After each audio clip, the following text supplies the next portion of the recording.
Hey everybody, this is Tanya. Today I'm going to show you how to make this pretty bag out of this, an everyday brown bag. Okay, there's a few ways you can start with this, and I will briefly show you both ways. The first way you can do is, and there's way more than just a couple ways to do it, because I've seen a million different ways to do it, but there's a couple ways that we're going to talk about doing it. The first way is taking your brown bag. Remember that the brown bags have an opening, okay, and they have a bottom. You don't cut either of them off. Some people don't like this little piece right up here, you know how it's kind of like bent in.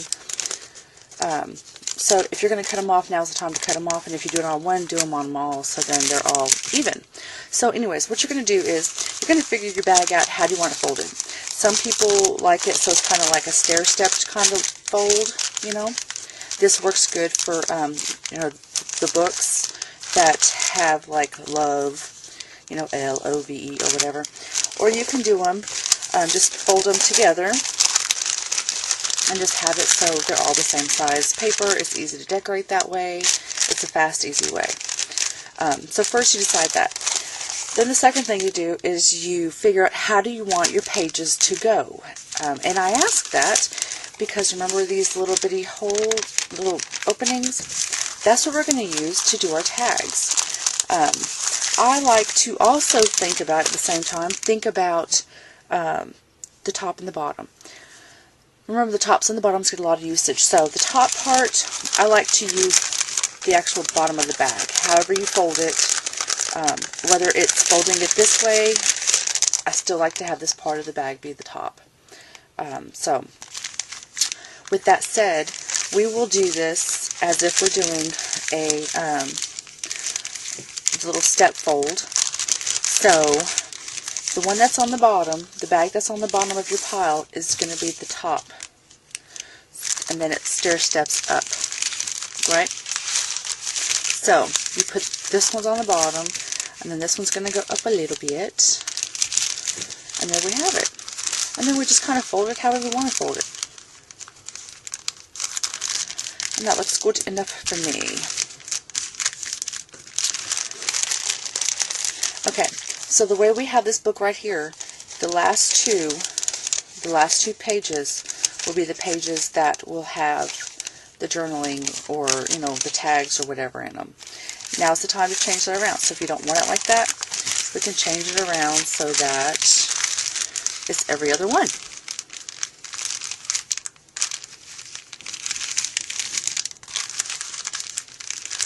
So, see now, no holes, hole, no hole, hole.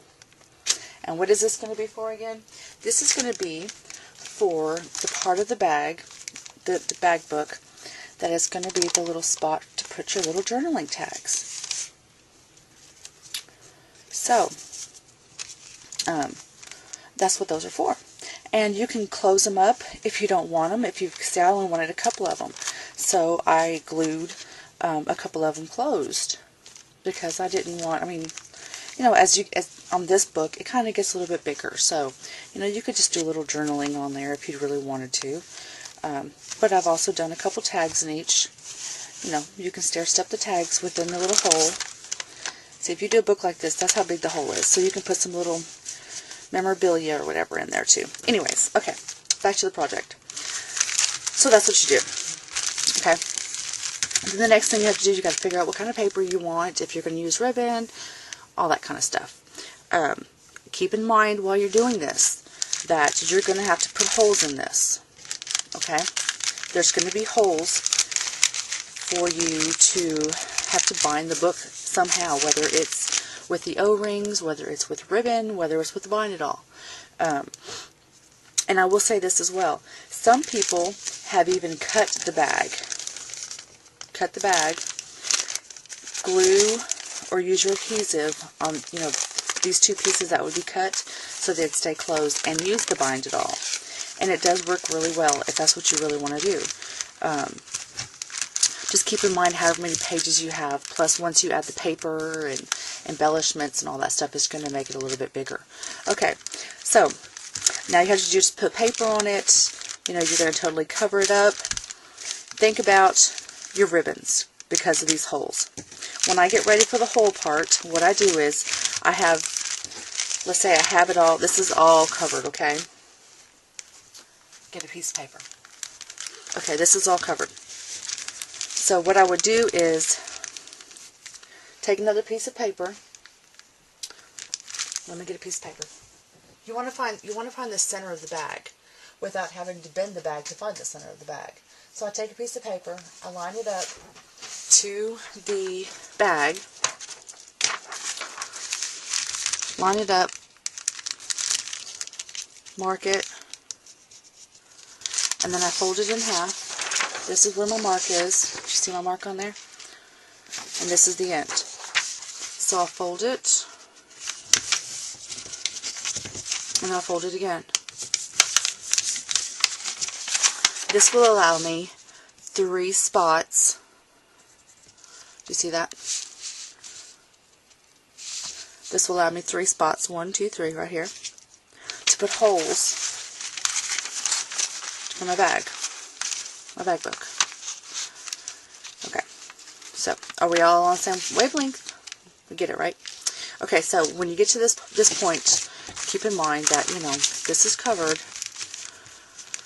What I do is I measure in a little bit, and I put little dots where I want my holes to be, you know, from this page right here, and then I go for it. If you do it with the Bind It All, you can still do this the same way. When I do use the Bind It All for this, I do this kind of the same way.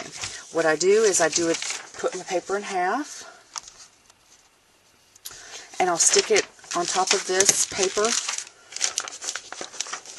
When I put it in the Bind It All, that way I know this right here is the center. So, there you go. Anyways, so this is how you do the you know, the holes for it. And you can string it with ribbon, you can string it just with an O-ring, you can, you know, all kinds of things. So, once you're done with that, and you have your holes, then you can, you know, you have your ribbon. And like I said, to be careful, because what you can do is you have to kind of pre-plan. I was running in a fast pace last night. You see my ribbon right there? That's a boo-boo. The ribbon right there, that's a boo-boo. The ribbon right there and right there, that's a boo-boo. But what I did do is I did use my lighter, and I did fray it. I mean, get a little bit of heat so it would melt it a little bit so it won't fray. So, that's how you do that. This book is really easy to do, and I hope you enjoy making it. Remember, this right here is three books, or 3 bags. You might want to start out with 2 bags to get kind of the hang of it. Have fun with this challenge, and my kids will be picking somebody in 2 weeks.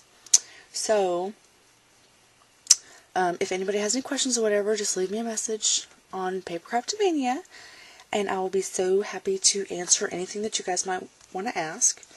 Another way, real quickly, that we've done books is we got bags, and we went ahead, okay, this is how it is, and we went ahead and punched 2 holes in it, and we did 1, 2, 3, 4 books.